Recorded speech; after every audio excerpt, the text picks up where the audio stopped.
Hi, I'm Sophia Cacciola, and I was the cinematographer on the film Craving. I was really excited when I heard about the project from Jay Horton, the director, because we had been friends for a while, just in the indie film horror space of how to get movies made and out into the world. And so when he announced the project, I thought it sounded really cool. And then when he reached out to me to talk about shooting it, I got super excited by the whole concept and by the people involved and the special effects. And so I primarily work in the horror genre as a cinematographer. So anytime that there's slinging blood and capturing practical effects in camera, I'm there. You know what? Come back again. Come back again. Hit your mark. Craving was a super ambitious project, and there were a lot of challenges that came along with that. There was a very large cast with a lot of complicated blocking around the bar. There's a pretty small crew on the other side trying to capture everything. We had a lot of pages to get through every day, not only with just dialogue, but also covering stunts and practical effects that, often you can only capture a practical effect like a couple times in camera and you just run out of time or resources to keep doing it. So you have to make sure it's right the first time. Every day we really had to pull together as a team. And I think everybody had such a great attitude and a great work ethic. And it's really special when you're working on a project where everybody's giving their best because they want it to be as great as possible.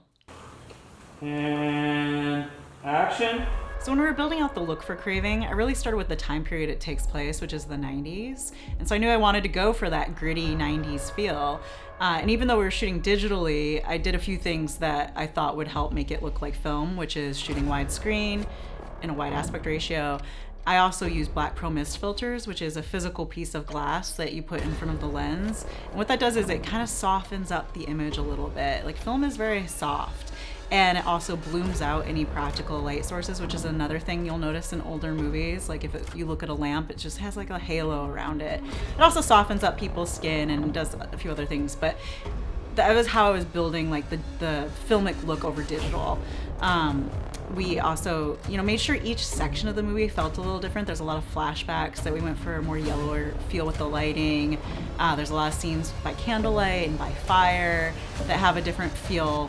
And then there's the bar, and so the bar initially has a lot of practical lights that are all blooming and looking beautiful. And then when the lights go out, there's two practical emergency lights that come on, which are red and blue. And we spent a really long time working on what that was going to look like, because if you just wash a room in one color, it can really wipe out any details from people's faces. So we're really trying to make sure we kept detail while also working with these cool lights. And, we were always trying to edge the red with the blue and make sure people had some depth to them.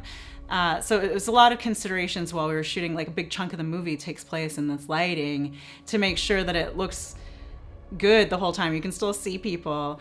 So that took a lot of work on set and moving very quickly. We also, in the bar, used a ton of fog. We ran that fog machine like crazy, which is also something that, moves the light around, makes everything a little hazier, gives everything a little bit of a dirtiness to it that we're very used to when we're watching film, because people haze constantly and everything. So that was another big consideration for the lighting, is we need a lot of fog to make this lighting look right in this bar.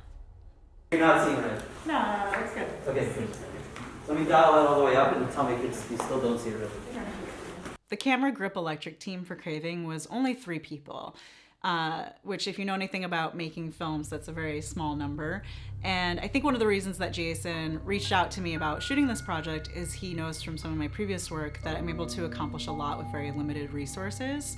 And so it was myself running A camera, my partner Michael J. Epstein gaffing and running B camera, and then our friend Tyler Sage kind of as a swing AC grip, moving lights, running the fog, running for lenses. And so we had to work as a very tight, efficient team to make sure that we could accomplish the scope of Craving, which is enormous. And so we're doing the work of a much bigger group as the 3 of us. But I think the reason why we're able to work so efficiently is, I work with Michael J. Epstein all the time. We co-direct a lot of films. We shoot together constantly. So we have a shorthand with each other, and, we're able to speak very quickly and know what each other needs to get something done before the other one even knows we went to get it. So it's, we're very used to working together, and Tyler has worked with us on a number of projects. So he is used to fitting into that as well. So the 3 of us, we're so comfortable with each other, and there's no need for egos or for anything else that's going to slow us down. And so we were able to just plow forward every day. We chose to shoot Craving on the Blackmagic Pocket 6K for a number of reasons. I own one. I'm very comfortable with the camera. Jason had access to a second one, so we had 2 matched cameras. The Super 35 sensor gave that depth of field I was looking for that is more filmic. It has good color science and dynamic range. It also has dual ISO, which means it has 2 native ranges for ISO. So when we were in low light conditions, we were able to push it into higher ISOs without introducing a ton of noise. I also like shooting raw. So in the raw panel in post, it gives us a lot of flexibility. So if we were really rushing on set and I didn't have time to dial in the actual white balance that I was necessarily going to want later, I could get it kind of close and know I had the flexibility later to change the white balance or change the ISO up or down. And it also just gives a lot of flexibility for coloring for later. So ended up being the perfect camera, especially it being small. We did a lot of the shoot handheld. So just having a smaller camera that didn't weigh a ton made it so physically the shoot didn't kill us. I also rented a ton of aperture lights. I really like the aperture lights because there's an app that you can control them and they do a lot of cool things. We had 12 of the aperture MC lights, which are about this big, but they're full RGB and they have things like candlelight and fire.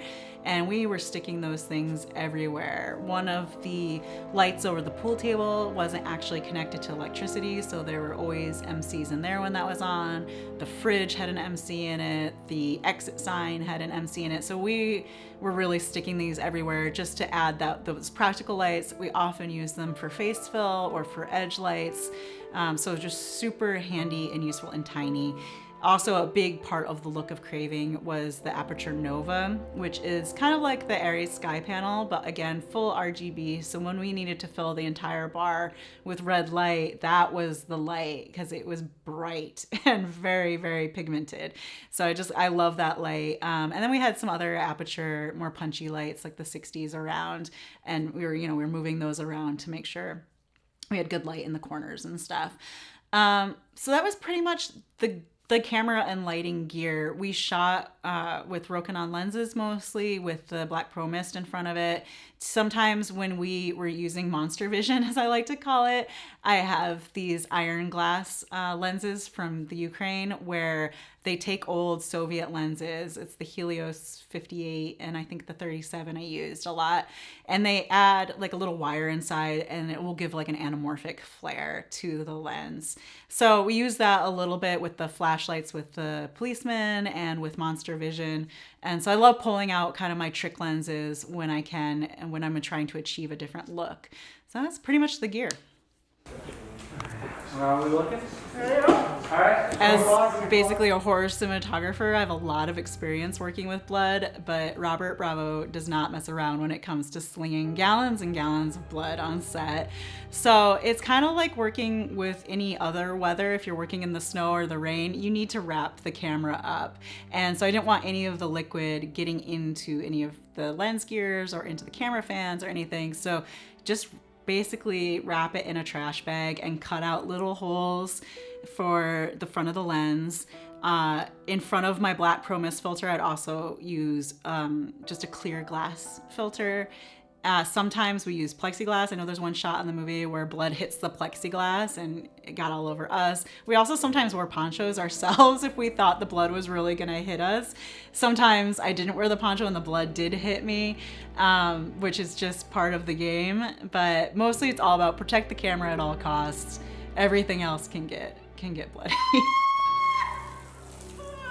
So as a cinematographer, I'm always very happy to have some input into the final look of the film. And there wasn't a huge budget left over for hiring a professional colorist, so Jason had done a color pass himself and then sent it to me to do a final color pass, which I was very happy to do because often when I'm shooting, I have a sense of what I want it to look like in the end, and that's not always captured in the raw file, in the raw footage, but all the information is still there. And so it was really making sure that each segment of the film kind of had its own identity while also still feeling like the same movie. And, making sure that when it's supposed to be dark, that it's dark, but the blacks aren't crushed. And when it's supposed to be vivid and saturated, it's saturated, but you're not losing a lot of detail in faces. And so it's kind of a fine balance. And watching it on our best monitors and then trying to take into account that later when it ends up on streaming where maybe most people are going to see it, that's also still going to look good when it hits like 720p and low bit rate where it's going to up the contrast and lose saturation. And so just keeping that in mind when we're doing contrast and saturation, that later it might change with how most people are experiencing the film. And so it's trying to strike the balance between the best possible screening situation in the future and maybe the worst possible. So it's like a fine balance that I'm sure there are many people that are going to do it better than me, but we gave it our best in the coloring and really just thinking about a lot of things. Your time is up.